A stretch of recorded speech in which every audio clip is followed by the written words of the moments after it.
out of breath. According to the sewer line here at 65206 Northwest, dates October 20th, 2020. Making this recording from the newly installed clean out here on the north side of the house. I'm sitting at the Seattle City main right now. Coming back from here, we're going to take a look at the side sewer line. So 6-inch clay.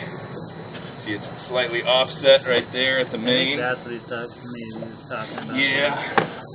And that can be corrected by the liner. Okay. Most times, I mean, it's right. So the liner can't go into the main, or the city throws a fit and gives us a fine and all this. But so there's it's tough to get it right on that spot, but I think we could. Okay. Anyway, let's just look at the line first. It's all the way down there. Well, here's the thing. So, Yep. all right, continuing to come back here.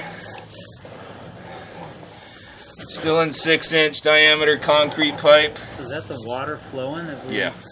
That should be the water we turn on, and if my suspicion turns out to be true, we'll see it coming in through a branch arm here shortly.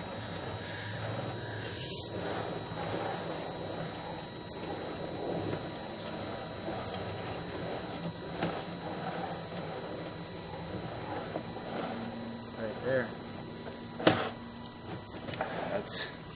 So that's what they saw before, but they thought it was our neighbor. Yep, I think that is your neighbor, possibly. Unless that's where the water's flowing.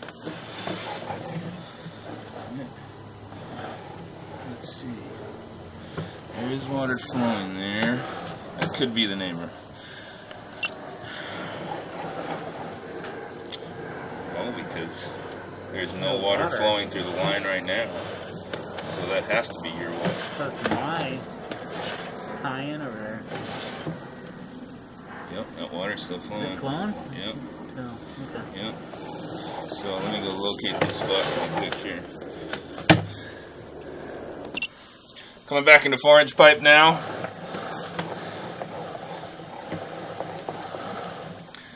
Root.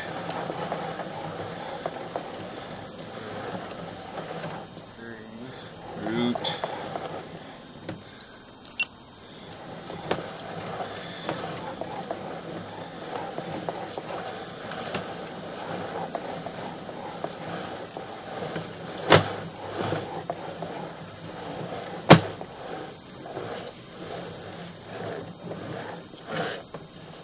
How far outside? 35 feet. 35 feet. So, Must be that maple right there. yeah. I mean, it's pretty easy install liner right now to get you to the neighbor portion. So, Oh, 30.